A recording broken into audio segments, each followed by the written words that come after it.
തിരുവചനവും അതിൽ അന്തർലീനമായ പ്രാർത്ഥനയും. മറിയത്തിൻ്റെ അഭിവാദനം കേട്ടപ്പോൾ എലിസബത്തിൻ്റെ ഉദരത്തിൽ ശിശു കുതിച്ചുചാടി. എലിസബത്ത് പരിശുദ്ധാത്മാവ് നിറഞ്ഞവളായി.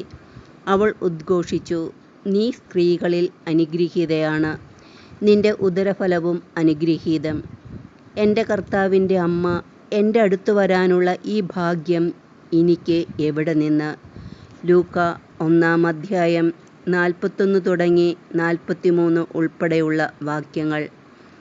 എൻ്റെ നല്ല ഈശോയെ, നിന്നെ കർത്താവെന്ന് ആദ്യം ഏറ്റുപറഞ്ഞ എലിസബത്തിനെ പോലെ ഞാനും എൻ്റെ കർത്താവായ നിന്നെ പൂർണ്ണമായി വിശ്വസിച്ച് പ്രഘോഷിക്കാനും നിൻ്റെ അമ്മയെ ദൈവമാതാവെന്ന നിലയിൽ പുകഴ്ത്തി സ്തുതിക്കാനും നീ എന്നെ പരിശുദ്ധാത്മാവിനാൽ നിറയ്ക്കണമേ.